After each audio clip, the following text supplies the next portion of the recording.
Why do you care what that man thinks? Is he your creator? Why does he get to decide your value? Listen, as women, we did not decide to outsource our value. We were trained to do so. We have lived through decades of receiving the message that our value depreciates with each passing day. We are sold anti-aging products. Think about it. That's a product against your own existence.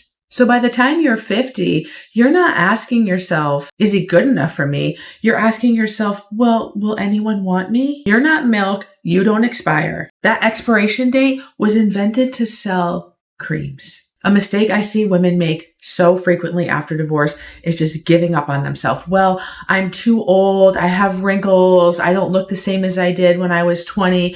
And let me tell you, everything that we see online will affirm this delusional belief that we somehow no longer have anything to offer of value to society. I get these comments every day in my social media. I had one man who said something to me in the effect of, no man wants a woman past 30 years old. And I said, great. So if you marry a woman at 25, what do you do with her when she turns 30? His response was, obviously replace her for a younger model. And I said, so you're telling me that women after 30 should just do what? Up and die? And he said, yes. And this is the kind of stuff that we see and we hear and we start to believe it, that we have no value, and worse, that these men get to decide our value. Who the hell is he? Your creator? I didn't think so. No, he is a person. He is no different than you. What any man gets to decide is if he likes you, if he enjoys your company, and if he wants to spend time with you, get to know you, maybe date you. And remember, you get to decide if you accept or decline. But your worth, your value, that's absolutely ludicrous. He has no say in that. And if he thinks he does, he has no place in your life. The position of deciding your worth and your value to humanity, it's not open for discussion.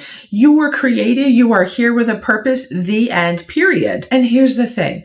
What the internet tells us and all of the comments that I get online are very different from reality when you walk out that door. According to every beauty standard and every nasty comment left on my social media, I am a worn out, washed up hog who should have been executed the day I turned 30. Meanwhile, in real life, I get hit on by men of all ages, which proves that men do have space for a woman of a certain age. And is it flattering? Sometimes, but mostly it's just consistent proof that these men are straight and they are looking for something they can receive from a woman and only a woman. Being desired by a man or not being desired by a man does not change a woman's value. If you are looking in the mirror and you are judging yourself and your worth and your confidence comes from how you look, not to say that we shouldn't be taking care of our health and there's nothing wrong with grooming yourself and taking a little pride in your appearance, but all of it is skin deep, as shallow as the kiddie pool. Men don't struggle with this same nonsense that women do, not because they look better. Have you seen them?